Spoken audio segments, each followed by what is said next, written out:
Esta hora venimos delante de tu presencia, sabiendo, Señor Padre Santo, que este pueblo es tuyo, Señor, y que tú tienes cuidado de cada uno de nosotros.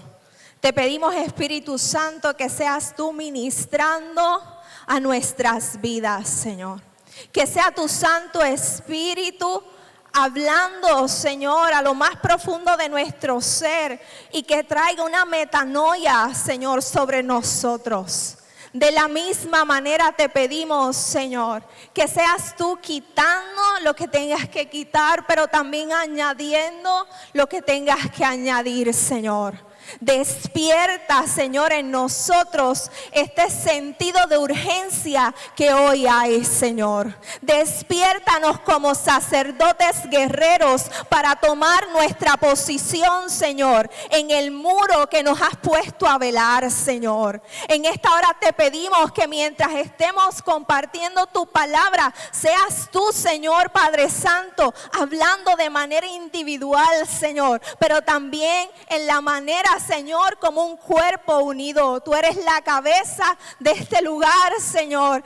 Somos nosotros tu pueblo. Y hoy te pedimos que seas tú, Señor, recordándonos quiénes somos en ti, Señor. Esto te lo pedimos en el nombre de Jesús. Amén. Y cuando le preguntaba al Señor, Padre, ¿qué quieres que comparta? Dentro de las cosas que estaba estudiando, resaltaba en un sueño ciudades refugio. Y yo decía, pues vamos a, ¿verdad? Ya había leído una porción que me había maravillado de eso. Y es que en el Antiguo Testamento Dios mismo estipuló unas ciudades para ser refugio. Y son un modelo para cómo nosotros enfrentar una sociedad que está corrompida. Pero ¿sabes lo que hacía significativa esta ciudad? Que quienes gobernaban y habitaban allí eran los de la tribu de Leví. Eran levitas, eran los encargados de ministrar en la presencia del Señor. Eran los encargados de levantar adoración al Señor. Y muchas veces cuando nosotros pensamos, pásalo por favor, en un refugio, pensamos en momentos de dificultad. Es más, viene un huracán y dice, ¿cuántos refugios van a haber? Esa persona está en un lugar seguro. Y solamente podemos asociarlo en ocasiones a un lugar a donde acudir cuando estamos en peligro. Pero la palabra nos muestra que no es un lugar solo donde acudir en un momento de peligro, sino un lugar donde habitamos que lo hace seguro. Y ese es el Señor.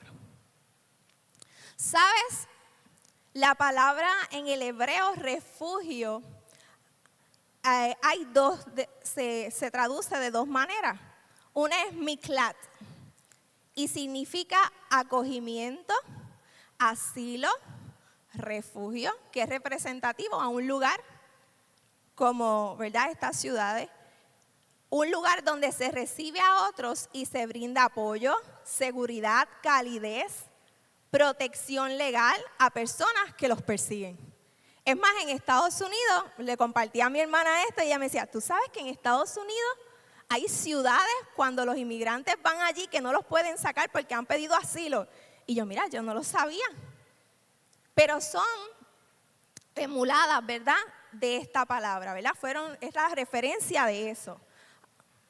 Ahora, hay otra palabra para refugio que se llama, ¿verdad?, o se dice misgab, que es acogimiento, es un lugar seguro, una fortaleza, un lugar de defensa inaccesible. Y cada vez que en el Antiguo Testamento se hablaba de Dios como refugio, esto era lo que se decía.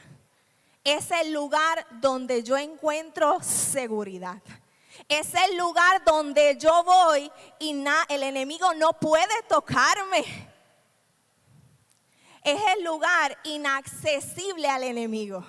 No para nosotros, es el lugar donde yo hallo fuerza.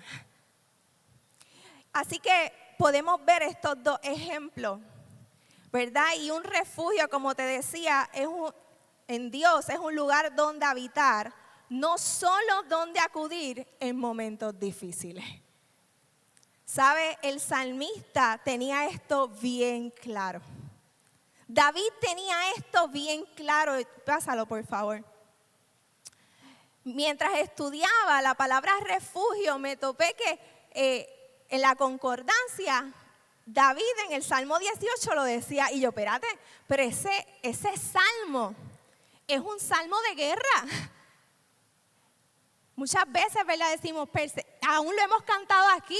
Perseguí a mis enemigos, los alcancé, los destruí, los puse bajo mis pies, bajo los pies del Señor cayeron y no se van a levantar más. Pero ¿sabes qué? David decía esto en el Salmo 18, 1, 3. Te amo, así comenzó, entrañablemente. Entrañablemente, o sea, de lo más profundo de mí, yo te digo te amo. Todo mi ser te grita te amo. Oh Yahweh, fortaleza mía, un lugar donde él encontraba fuerza.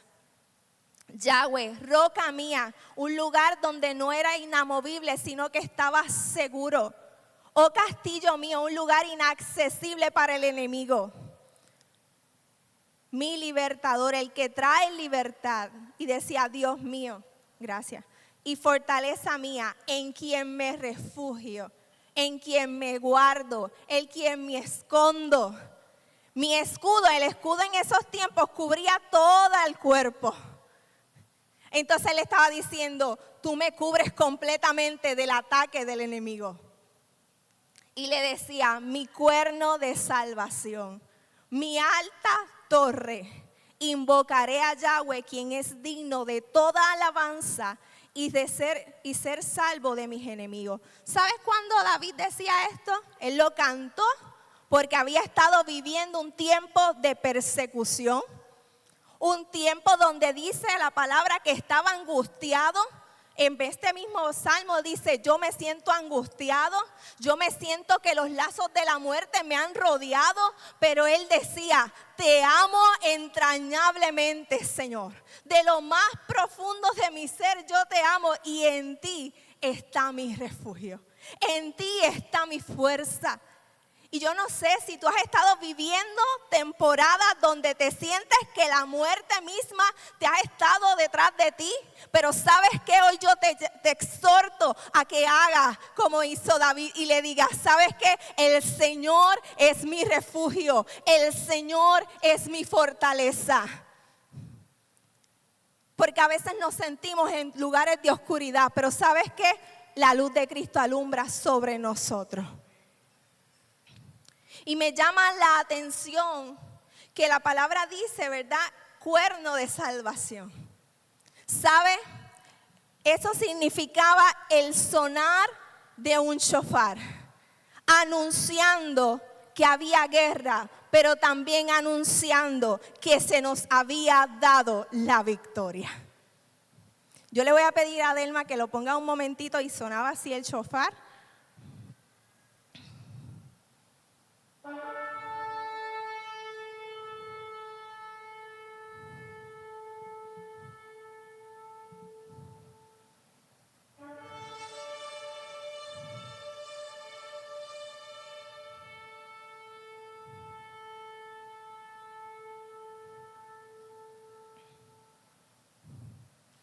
¿Sabes qué?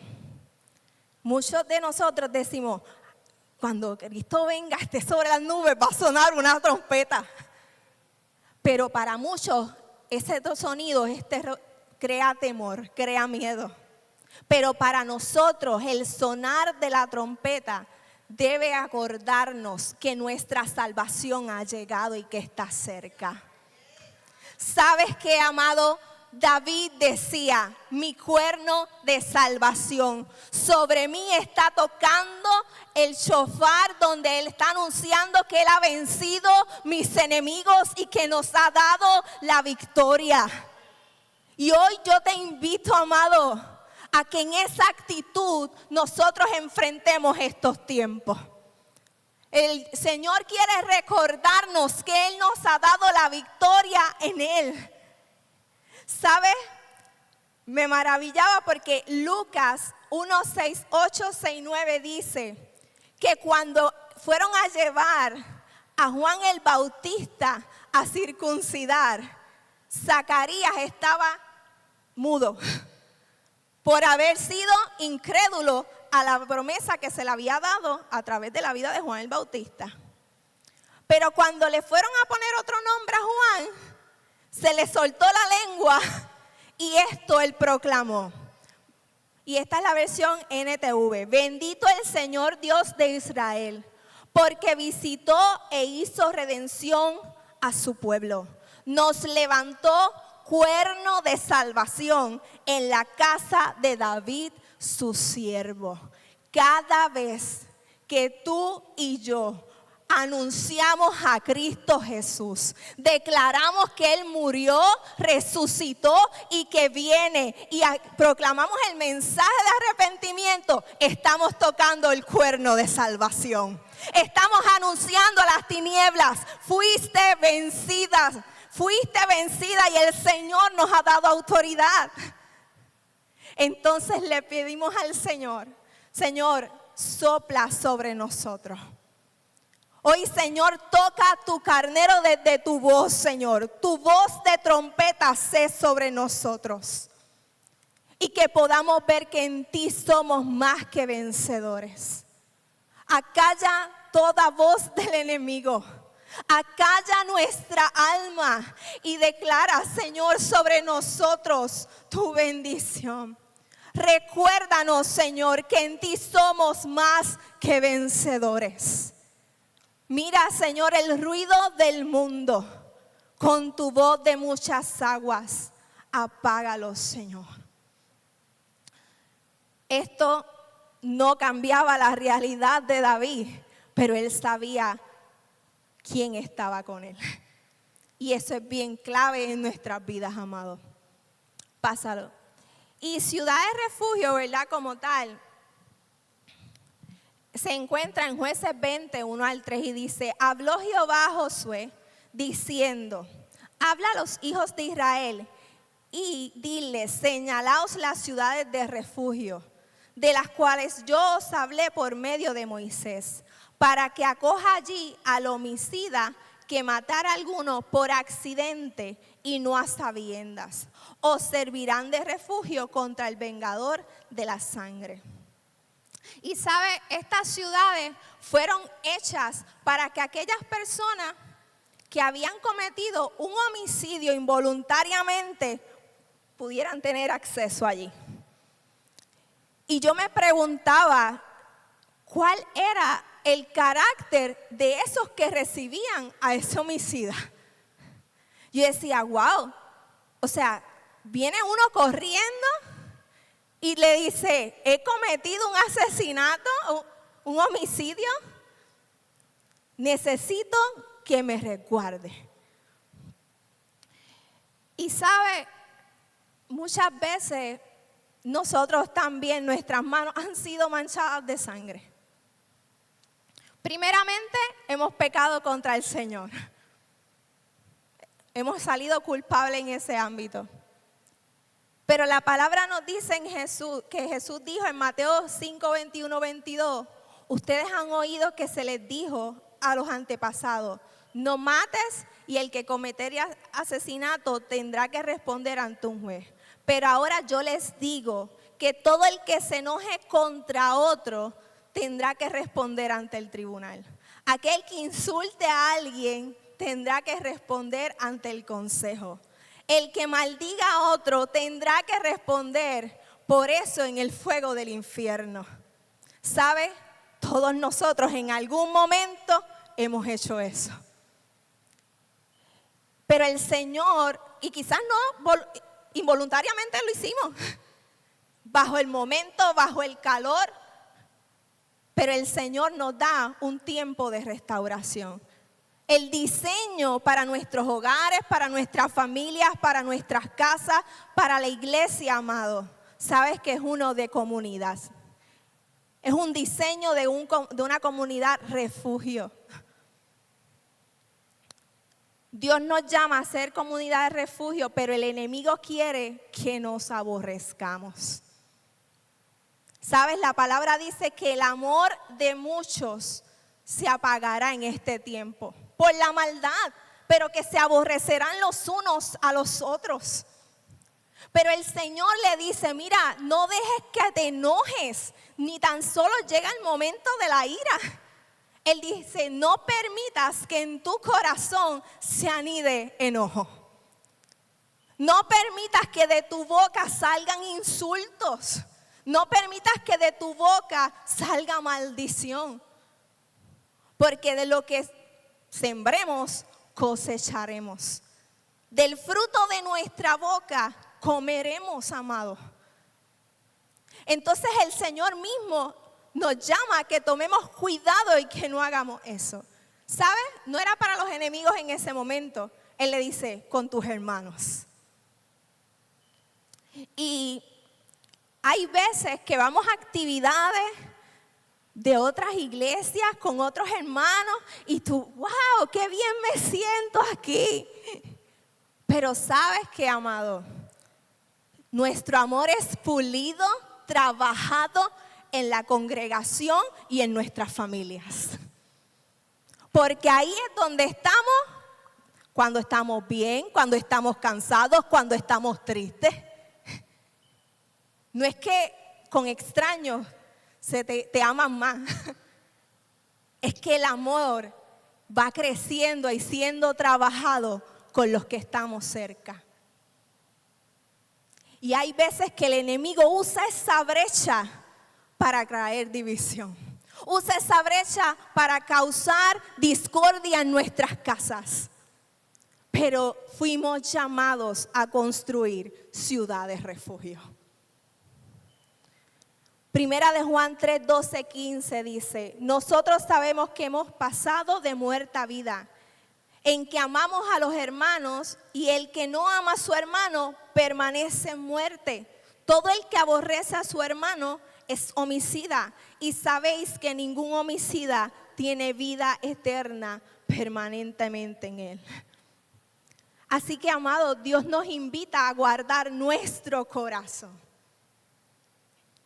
¿Y por qué te digo esto? Porque muchas veces el enemigo quiere ponernos en el spot de que, mira, nadie te busca, nadie te ama, nadie te quiere. Pero ¿sabes? El día que Él te trajo a este lugar, yo a veces pienso, digo, Señor, el día que tú pensaste en Winning Andy, en Tabernáculo, en mis hermanos, tú me pensaste para colaborar en ese lugar, para ser parte de un ejército que peleemos unidos.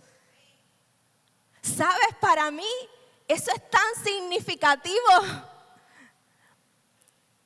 Y un día, estando en una actividad con mucha gente de diferentes lugares en Estados Unidos, yo decía, yo quiero llegar a mi casa para adorar con los que pelean conmigo. Con los que pelean, no conmigo personalmente, sino que me ayudan a enfrentar las batallas. Con aquellos que se alegran conmigo, con aquellos que me consuelan. Entonces, amados, si el enemigo ha puesto esa mentira en tu mente, hoy la cancelamos en el nombre de Jesús. Eres parte de un ejército y este es el frente que nos ha tocado. Cuando creó el Señor la creación, te pensó en Ponce, o no sé dónde estás viviendo, pero te trajo hasta aquí, no sé por cuánto tiempo, pero nos pensó para trabajar y establecer su reino unidos. Pásalo, por favor. Como te dije, en estas comunidades, quienes acudían, los hijos de Israel, para el extranjero que estaba de paso, o el peregrino, entre ellos para que huyan allí cualquiera que hiriese sin querer a alguien de muerte. Pero mira el propósito de la ciudad. Números 35, 25 dice, la comunidad debe proteger al responsable del vengador. ¿Quién tenía que cuidarlo? La comunidad. Por eso te decía, ¿cuál era el corazón de esos que estaban allí? Y debe escoltarlo para que regrese a vivir en la ciudad de refugio a la que huyó. Allí permanecerá hasta la muerte del sumo sacerdote que fue ungido con el aceite sagrado. ¿Sabes qué, amado? Como te dije aquí, todos llegamos, como decía Paulette, hechos canto. O si no, ya habíamos pasado por un tiempo de restauración. Pero en medio de nuestra debilidad, de nuestro pecado, Dios nos trae para ser restaurados. Y como comunidad somos llamados a acercarnos cada vez al Señor. Muchas veces, ¿verdad? Y lo vamos a ver más adelante, el vengador, en algunos estudios bíblicos, lo llaman como Satanás. Pero sabes que en el original dice que el vengador es el redentor, el que se le dio derecho a establecer justicia por esa vida. Así que no estamos hablando de Satanás, sino que se está hablando del momento de la ira del Señor, el momento de la venganza del Señor. Nosotros somos llamados a preparar un ejército, a prepararnos juntamente. ¿Para qué? Para que estemos listos para el Señor y no enfrentar el momento de la ira. Como te decía, pásalo. Los levitas fueron colocados en 48 ciudades. 6 fueron asignadas como refugio. Y su herencia, su porción era el Señor mismo. Pero ellos tenían que vivir en algún sitio. Así que el Señor, cuando llegan a tierra prometida, a través de la orden que le da a Josué, 6 de estas eran refugio y 48 ciudades estaban alrededor de todo Israel. ¿Por qué? Porque eran llamados a traer un ejemplo moral, eran llamados a instruir, a guiar al pueblo, eran llamados a enseñar a vivir una forma agradable al Señor. El permanecer en la ciudad refugio dentro de sus límites los libraría de la ira. Era, cuidado con esto. Cuidado con esto. Los límites, amados, en Cristo son saludables. Te libran del enemigo, te libran del maligno, te libran de caer en el pecado. Era una comunidad compasiva. ¿Sabes por qué? Porque quienes vivían allí eran levitas y criaban a sus hijos allí. Ellos se iban a asegurar que si tú vas a estar viviendo conmigo, vente, tenemos que conocer más a Dios. Ellos no iban a permitir que cualquiera habitara con ellos y sus hijos vieran ese ejemplo. Por eso su entrega a discipular, a enseñar, era genuina, porque ellos los hacían parte. El criminal que llegaba allí, ¿sabes qué? Ellos le daban un trabajo, lo hacían parte de su sociedad. No estaba castigado en una esquinita. Espérate, mira, este cometió, cuidado que dicen que se le zafó la cuchilla de hacha, pero yo no sé. ¿A ti te parece que a él se le pudo zafar? No, amado, eso allí no podía existir. ¿Sabes por qué? Porque debía ser un lugar seguro. Así que era una comunidad libre de prejuicio. ¿Sabes qué? La orden era que los caminos para llegar a esas ciudades tenían que estar accesibles. Tenían que estar rotulados. Por aquí es el camino de la restauración. Por aquí podemos ayudarte. Por aquí, ven antes que venga el vengador. Y en Deuteronomio 19, 14, 19 se dan algunos ejemplos de convivencia que nosotros podemos poner en práctica. Número 1, mira, dice que seamos, ¿verdad?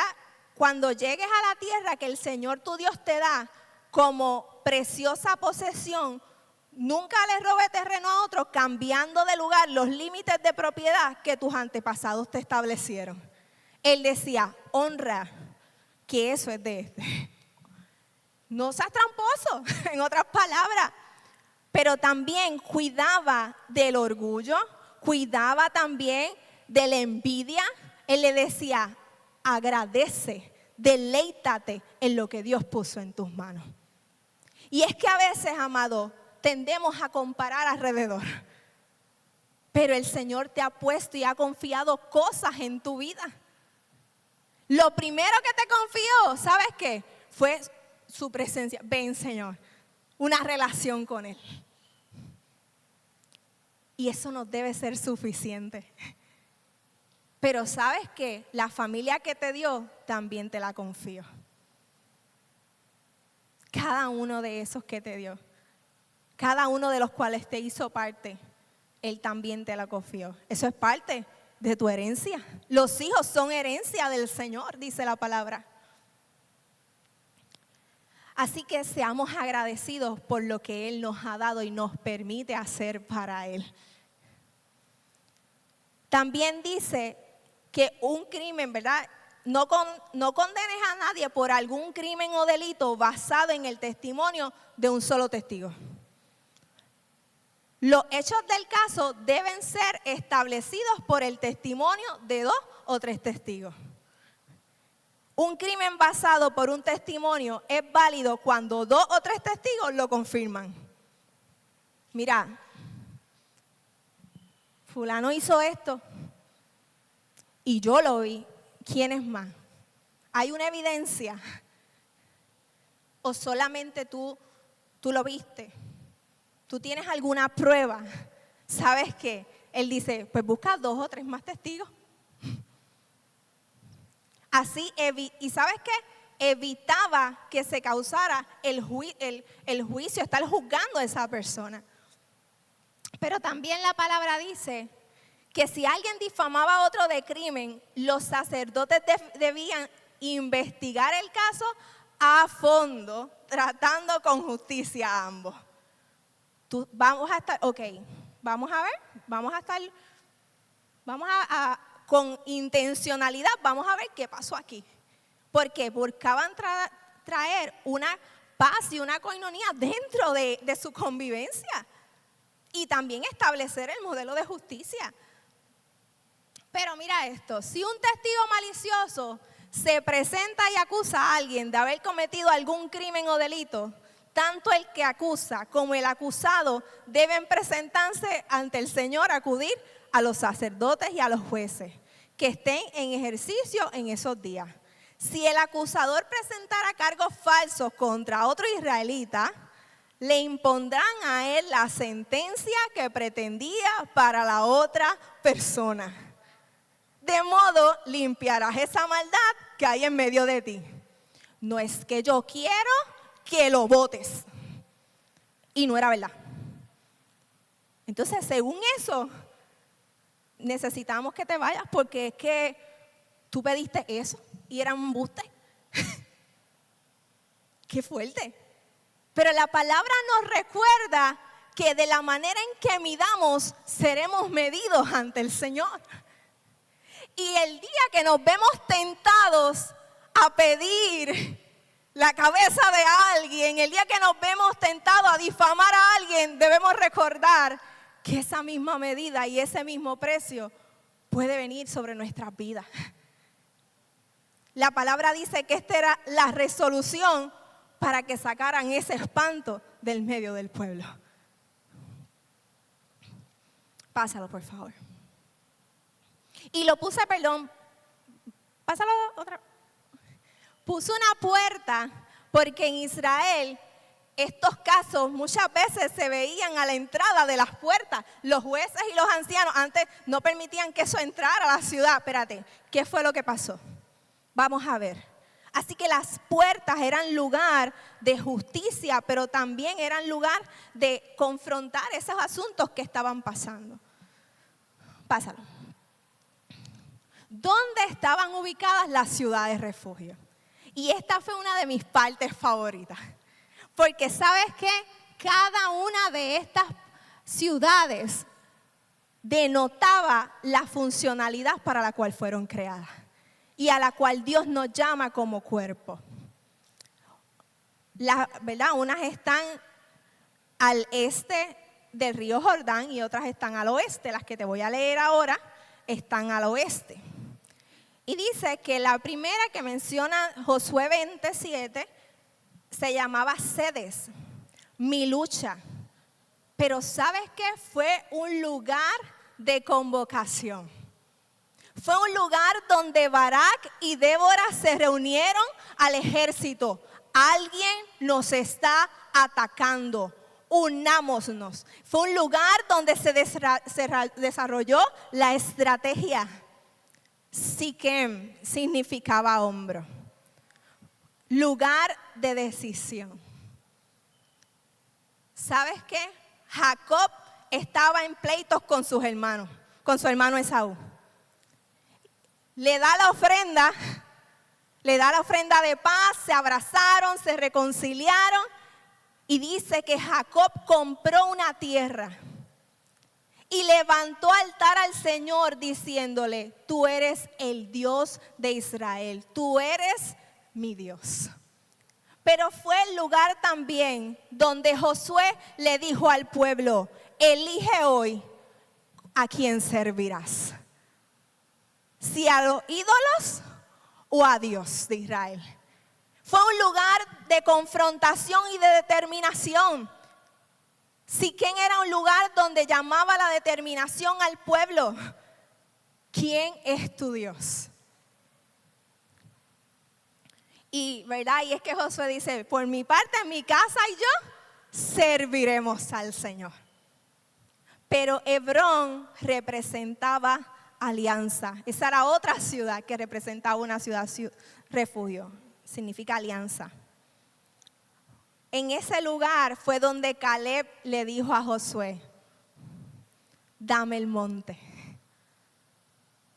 Tenía 85 años, pero le dijo, dame el monte para conquistarlo. Pero también fue el lugar de donde David fue ungido. Así que en ese momento, Caleb estaba diciendo, el Señor nos entregó esta tierra. Él hizo alianzas con nosotros. Él hizo pactos con nosotros. No es por mi edad, sino lo que Él dijo de nosotros. Yo quiero vivirlo y conquistarlo para sus generaciones. Fíjate, había una ciudad refugio en el desierto.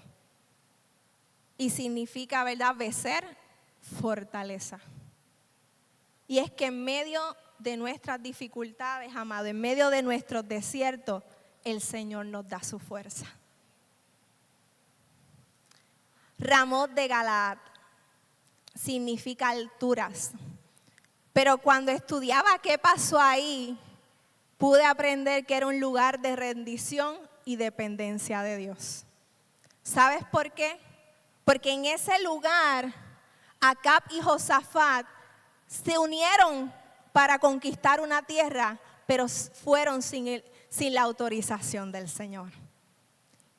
Sin embargo, es en ese mismo lugar donde Eliseo por primera vez unge a alguien por orden de, ¿verdad?, de Elías. Así que es un momento donde muestra esa tierra dependencia de Dios, amado. Somos llamados a depender del Señor en cada cosa que hagamos. Y Golán fue mi favorito. Significa rodeado.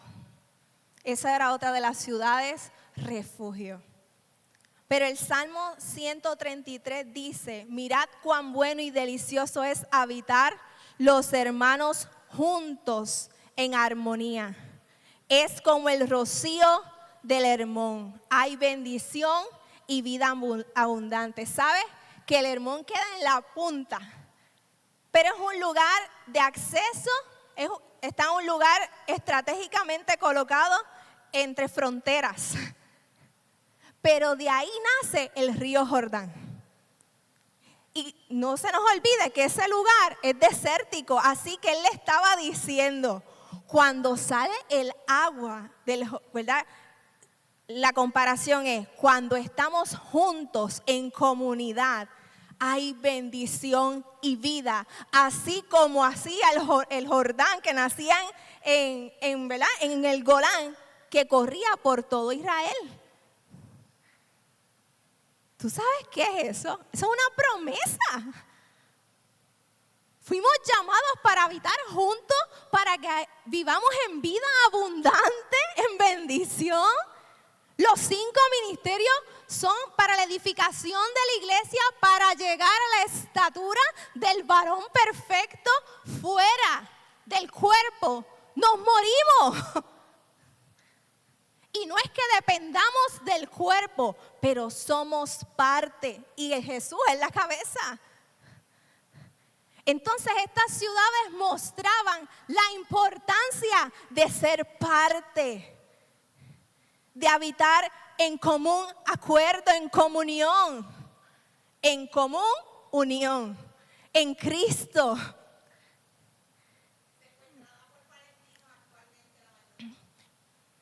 Entonces, ¿qué pasó? Pásalo. Mira, Jesús dijo, ¿verdad? Jesús es nuestro refugio. Pero cuando habla de la palabra vengador, ¿verdad? Como te decía, volvemos a Josué 21, dice, señaló las ciudades de refugio, de las cuales yo os hablé por medio de Moisés, para que se acoja ya al homicida, que matare por accidente y no a sabiendas, y os servirán de refugio contra el vengador de la sangre. ¿Sabes? El término Goel, ¿verdad? Es vengador en el hebreo, pero también es el redentor. Tipo como cuando vos redime a Ruth. Él vino a hacer que a redimirla, es la misma palabra. Pero ¿sabes qué? El Señor nos está diciendo que Él pagó por el precio de nuestra muerte. Ningún hombre podía pagar su rescate.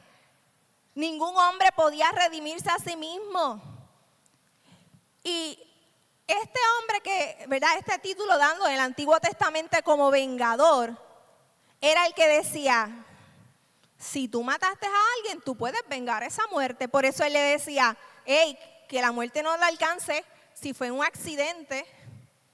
Pero en el Nuevo Testamento, Cristo, que abolió el pecado a través del sacrificio de la cruz, dice, ¿verdad? En Romanos 12, 19, 20, dice, no tomen por venganza, queridos hermanos, sino dejen el castigo en las manos de Dios.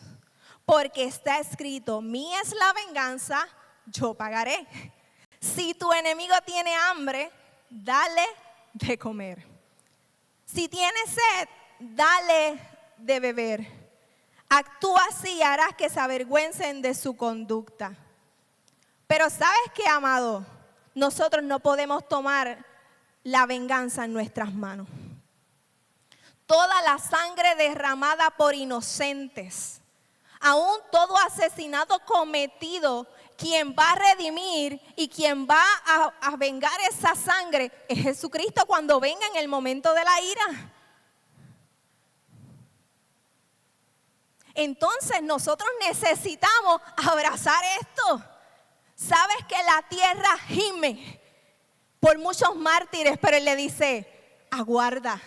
Deja que más vengan a la ciudad refugio. Aguarda, deja que más vengan y sean restaurados hasta que se cumpla, ¿verdad? La medida de los gentiles y el pueblo de Israel sea despierto. A eso somos llamados. Él es nuestro vengador. Él pagó nuestra redención. Pero es duro cuando escuchamos todos los días en nuestras noticias alguien que mata, alguien que venga, niños que están siendo expuestos, maltratados. Por eso es que es importante acudir a la palabra, amado, para guardar nuestro corazón, para ser librados y no deslizarnos y caer en ese bando que es el que va a sufrir la ira. Pásalo. La tribu de Leví, como te dije, le entregaron 46 ciudades y eran de refugio, localizadas por todo Israel, ¿verdad? Pero esto se definió en el desierto. ¿Cuándo fue que Dios escogió a la tribu de Leví? Mira, amado, dice Éxodo 32, 4, 5, que Éxodo 32, cuando Moisés fue a hablar con el Señor, Aarón se queda con el pueblo. Y el pueblo se desesperó. Y dice, el que nos guía aquí no está. ¿Qué vamos a hacer, Aarón? Y Aarón, ¿sabes lo que hizo? Se le ocurrió una idea. Aarón, que era descendiente de Leví, que era hermano de Moisés, le dice, tráeme tu oro. Voy a hacerte un becerro. Y sabes, esto para mí, Señor, líbranos. Aarón, quien lo recibió, lo fundó, Aarón mismo. Luego lo cinceló, le dio la forma e hizo un ídolo de forma de becerro. Entonces exclamó al pueblo, Israel, aquí tienes a tus dioses que te sacaron de Egipto. ¿Qué? Todo lo que se edifica con el fin de un refugio y hallar deleite fuera de Dios es un becerro de oro. Así, amado, que cuidémonos, que en los tiempos de espera, en tiempos de duda, no venga la insatisfacción. El sentirnos insatisfechos en Dios en medio del desierto es una plataforma, es una puerta para que entren ídolos. ¿Sabes lo que dijo Aarón? Yo te tengo que complacer porque es que este pueblo está desesperado. Nuestro rol como sacerdotes no es complacer al mundo. Nuestro rol es mostrar agradecimiento y fidelidad aún en medio del desierto. ¿Sabes qué? Cuando bajó Moisés dijo, ¿qué pasó aquí? ¿Quién está conmigo? Dice Éxodo 32, 26. Se puso a la puerta del campamento y dijo, ¿quién está por Jehová? Júntense conmigo. Y se juntaron con él todos los hijos de Leví. Todos dijeron, ¿sabes qué? Yo sé que quien me sacó de Egipto no fue un becerro. Yo sé que quien me sacó de Egipto no fue el dinero que hoy tengo. No es lo que hoy el Señor me ha hecho prosperar. Lo que me sacó de Egipto se llama mi Redentor Yahweh. Y tenemos que tener mucho cuidado, amado. ¿Sabes? La postura de los levitas en el desierto marcó el destino de su generación.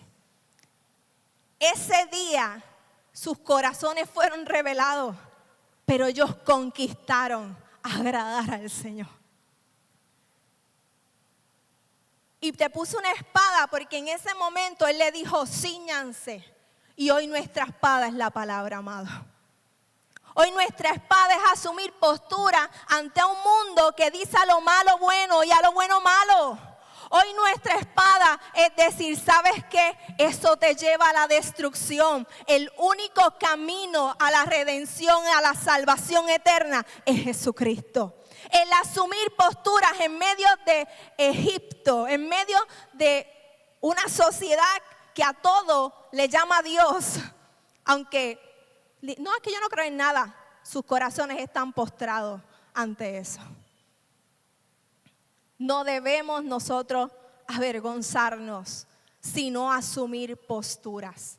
Y eso no nos hace religiosos, nos hace agradable delante del Señor. Nos hace justos porque le estamos dando la salida a otro diciéndole, por ahí te vas a perder, pero sabes, este es el camino correcto que trae libertad. Jesús mismo dijo que iba a venir a traer espada, iba a traer guerra en el mundo. ¿Por qué? Porque iba a confrontar. Y nuestra mayor muestra de amor es ceñirnos con la verdad. Es no negociar lo que se nos ha encomendado, que es a proclamar el cuerno de salvación a Jesucristo, aunque a veces cueste. ¿Sabe? Para la gloria de Dios, a mí me ha tocado esferas en algunos momentos difíciles. Y mi espada ha sido decir, es que yo he decidido, es que yo creo en Dios. ¿Sabe? No les digo te vas al infierno, pero le digo, es que la palabra dice, ¿verdad? Y yo creo en lo que dice la palabra. Y como yo le sirvo a Dios, yo no voy a hablar el mensaje inclusivo. Porque es que estaría desobedeciendo a mi Dios. Y el mostrar misericordia, llegar temprano, ser responsable, ha dicho, de verdad que tú eres hija de Dios. Esa ha sido mi predicación. Pero en otros lugares, el consolar, el no llamar a lo malo bueno, el orar por mis compañeros, ¿sabes qué, amado? Ha sido mi testimonio, ha sido mi espada. Y algunas me dicen, Jennifer, te pueden votar. El día que Dios me saque es el día que yo me voy. Es que yo no me debo a la gente. No me preocupo porque si yo soy fiel, Él me defenderá. Entonces, donde quiera que estés, sé justo. Donde quiera que estés, no negocies lo que el Señor te dio. Asume postura. Pásalo. Y tú dices, pero es que eso fue a la tribu de Leví, Jennifer. En Primera de Pedro, ¿verdad? Segunda de Pedro 2:9 dice que fuimos llamados a ser linaje escogido, real sacerdocio, nación santa. Y es para nuestro Dios. Él te dio ese llamado, es más, Él te dio esa identidad a ti y a mí. Nosotros no somos los que somos minoría. Nosotros no somos los que estamos debajo de los pies del enemigo. No, amado, juntamente a la diestra del Padre hemos sido sentados. Juntamente, en lugares de autoridad, con un rol sacerdotal, con un rol de gobierno, para mostrar la justicia y el amor de Cristo a un mundo que tiene hambre y sed de justicia. ¿Sabe? Apocalipsis 1:5-6 dice de Jesús que Juan estaba hablando, ¿verdad? Un mensaje expedido desde el cielo y le dice, mira, te doy este mensaje de parte de Jesucristo, el testigo fiel, el primogénito, habla del Padre, del Espíritu Santo, pero en esta porción es Jesucristo mismo, el primogénito de los muertos, el soberano de los reyes de la tierra, al que nos amó, al que te ama, amado. No somos lo que hacemos, somos sus hijos. Este mundo grita, hállate un lugar, hazte lugar, pero somos sus hijos. No somos de este mundo. Vinimos a trastornar este mundo con el evangelio, con su poder. Él nos lavó de nuestros pecados con su sangre y nos hizo reyes y sacerdotes para Dios su Padre. A Él sea la gloria, el imperio por los siglos de los siglos. En Adán, la palabra, ¿verdad? Trabajar o custodiar, o la palabra arar, de trabajar la tierra, es la misma palabra que se utiliza y se le da a los levitas: sirvan y ministren.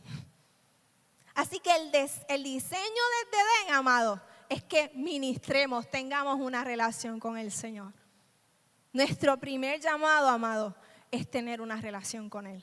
No por obligación, sino como un privilegio. Como un acto de que fuimos introducidos ahora, injertados como hijos. Como estábamos huérfanos y ahora tenemos padre. Así debe ser la manera en que nosotros vivamos nuestra relación. ¿Sabe? Muchas veces pensamos que el hacer denota quiénes somos en Cristo, amado. Pero el hacer debe ser el resultado por el cual nosotros estamos en Cristo. ¿Sabes? Por cuanto agradamos al Señor, Padre, queremos hacer tu voluntad. Pues dime, ¿qué hago? Pero lo primero es estar. Y eso debe ser más que suficiente. David era rey, era guerrero, pero cuando iba delante de la presencia, él se quitaba todo y se quedaba, ¿verdad?, prácticamente en esa vestidura, cubriendo su desnudez como un levita, aunque era de la tribu de Judá, y decía: es que este es mi deleite, es que aquí es donde yo quiero estar. No porque tenía miedo, sino porque entendió que ahí estaba su lugar. Pásalo, por favor.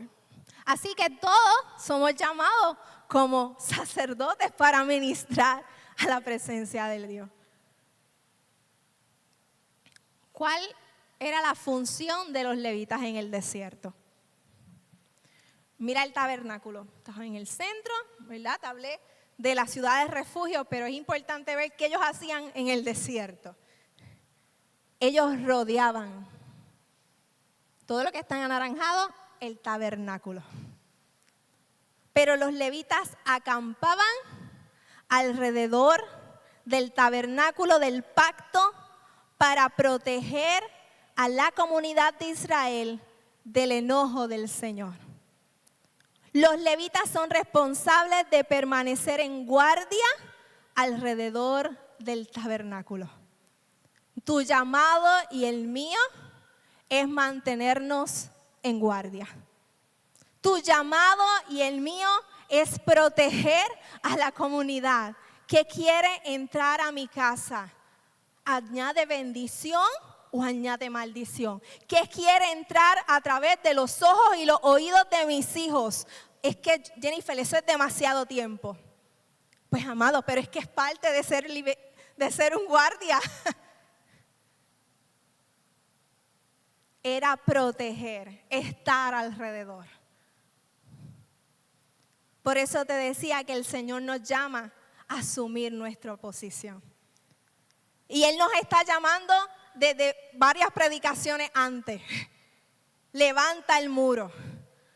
Nehemías, edifica tu esquina. ¿Qué anatema entró en tu corazón? Él nos está llamando, amado, a purificarnos, a tomar nuestro rol sacerdotal en este tiempo como cuerpo de Jesucristo. Nuestra guerra es espiritual contra aquellas corrientes que buscan confundir, levantar muros que no entren ídolos, que busquen, ¿verdad? Es necesario levantar muros para que no entren ídolos que nos busquen desviar y provocar el enojo del Señor. Es una posición de velar, de orar, de interceder, de activamente proteger a la comunidad.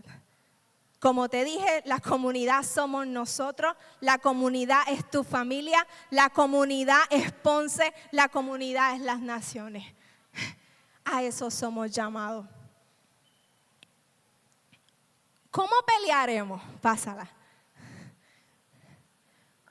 Peleamos cuando hacemos esto que Dios le dijo en Deuteronomio 18 al 9 al pueblo de Israel. Cuando entres en la tierra que el Señor tu Dios te da, ten mucho cuidado en no imitar las costumbres detestables de las naciones que viven allí. Cuando sabemos que nuestra cultura no es la que se nos vende, sino que nuestra cultura es la que Dios nos ha dado. Todos los meses, en diferentes partes del mundo, se levantan cultos en nuestra propia ciudad. Pero a veces abrazamos eso y se nos olvida que ante eso nosotros somos primero hijos de Dios. ¿Sabes? Yo no tengo ningún problema. Bueno, tengo problemas. Pero yo no le puedo exigir al mundo que se comporte como hijo de Dios. Yo no le puedo exigir a Bad Bunny que se comporte como hijo de Dios en un Super Bowl.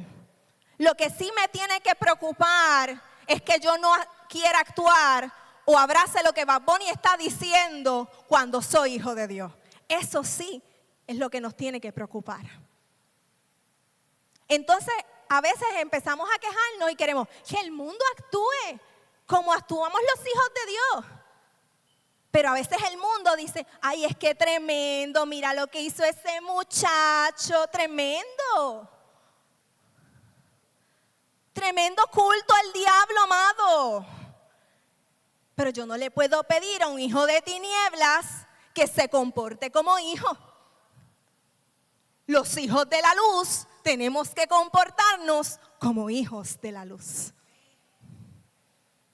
Así, en diferentes festividades que se dan. Hacemos guerra cuando dice la palabra, no dejes a tus hijos como ofrenda quemada. Y tú, es que yo no he llevado a mi hijo a hacer ningún sacrificio. ¿Sabes lo que le dijo Moisés a Faraón en Egipto? Dios nos llamó a todos a adorar. No te voy a dejar mis generaciones. Cuando nosotros cedemos que el enemigo sea quien adoctrine a nuestras generaciones, no sé, ¿cuánto voy? Si ya estoy terminando, está bien, me regalan. Cuando el enemigo, le dejamos al enemigo, o cedemos ese espacio por omisión, amado, estamos dándole a nuestros hijos, estamos ofrendándolo. Entonces, es más fácil quejarnos que tomar un rol activo. Yo puedo justificar, el mundo está malo. Hay un montón de loquera en las redes. Yo no puedo evitar que mis hijos escuchen eso, pero ¿los estás preparando? ¿Le estás dando las herramientas? ¿Sabes qué dice? Número 1:45, que los menores, los de 20 en adelante, eran quienes iban a la guerra. Los actos mayores de 20 años iban a la guerra.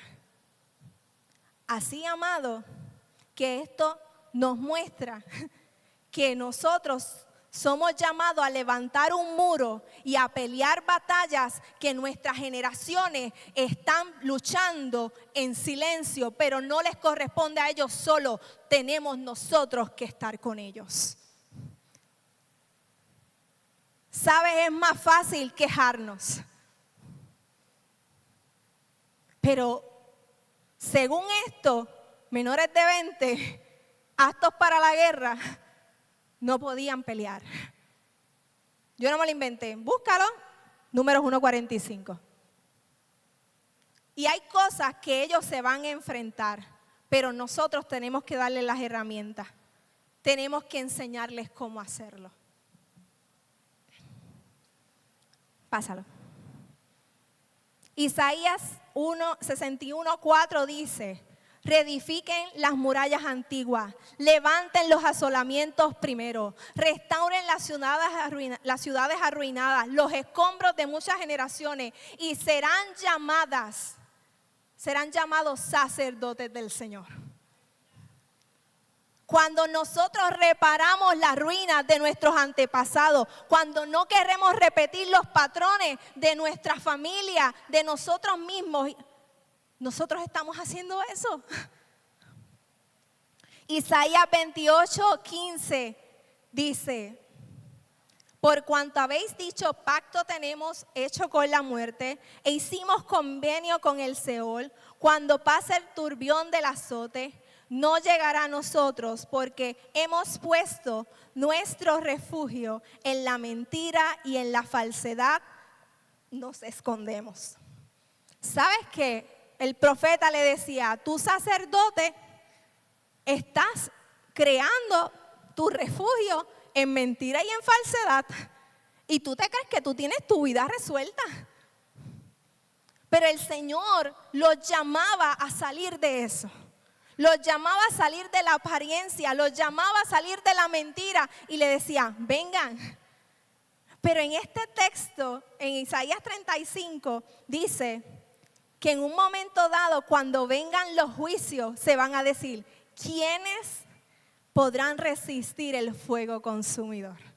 ¿Y sabes cuál era la respuesta? Los justos. Los que han sido justificados por la sangre del Cordero.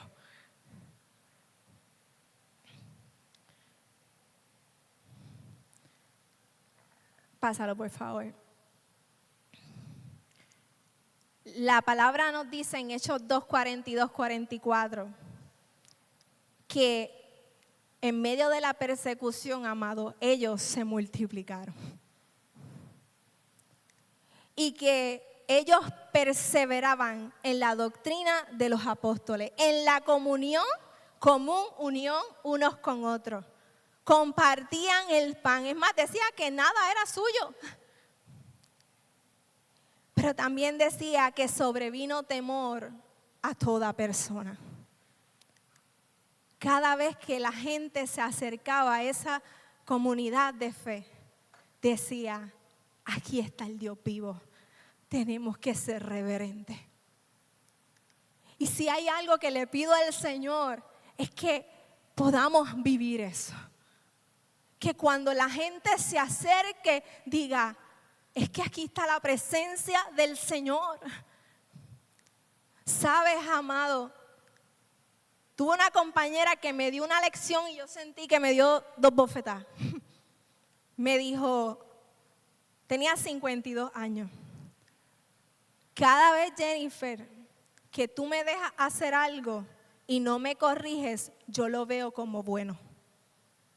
Pero cuando tú me llamas aparte y me dices: no haga eso, o me miras y me hace, yo sé que tú me estás cuidando.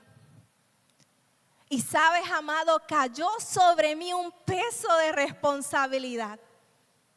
Porque todo lo que nosotros permitimos siendo hijos de Dios, lo ven otros como bueno. Cuando nosotros callamos ante cosas que están incorrectas, otros podrán decir: no es malo. Y eso me dio una gran lección. Ella pensaba que quizás yo era la que la cuidaba, pero ese día ella me enseñó a mí. Así que quiero terminar con esto. Pásalo. Bueno, este es el último slide. ¿Sabe? Josué era sumo sacerdote. Y él era un levita. Pero por 10 años se detuvo la construcción de un templo. Por la oposición, porque el enemigo vino, ¿verdad?, a ocasionar desánimo. Y él descuidó su parte. Pero, es más, daba excusa: este no es el momento. Jennifer, este no es el momento, tú no sabes, tú me estás llevando a que yo asuma una posición en mi casa de velar a mi familia, pero es que yo tengo tanto trabajo. ¿Sabes? El trabajo, ponle hora, porque te está robando el tiempo de tu casa. Es una trampa. Y los años de la vida de tu familia se van a ir.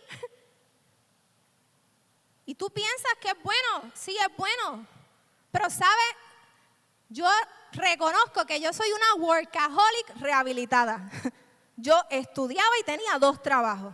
Y yo tenía algo y yo necesitaba terminarlo. Pero yo me puse un límite. A mi casa y en mis horas fueras laborales no va a entrar eso. No me va a robar eso. Escuché a un profesor que dijo, hay personas que viven para hacer realidad el sueño de otro. Pero hay personas que viven para hacer su sueño. Pero yo no te digo que vivas para hacer tu sueño. Vive para hacer el sueño de Dios. ¿Cómo limitas lo que entra a tu casa? ¿Qué tiempo estás? La respuesta, ¿verdad? La oposición de sus enemigos le ocasionó desánimo y descuidó por más de 10 años. Dios le envió palabra para que retomara su posición, su asignación. La respuesta no es el tiempo, fue lo que dijeron, no hay dinero, mientras sus casas lujosas, el abandono reflejaba ¿verdad? El abandono de la asignación reflejaba su prioridad. Y en ese momento, amado, dice que Zacarías ve a Satanás acusando a ese sumo sacerdote. Pero el Señor los reprende y le dice, ven. Y lo limpia y le da una mitra nueva. La intención es que volvamos a retomar. La intención es que subamos los muros. La intención es que el pensamiento del enemigo, del desánimo y la duda que ha querido visitarte, sea removido y te pongas la mente de Cristo.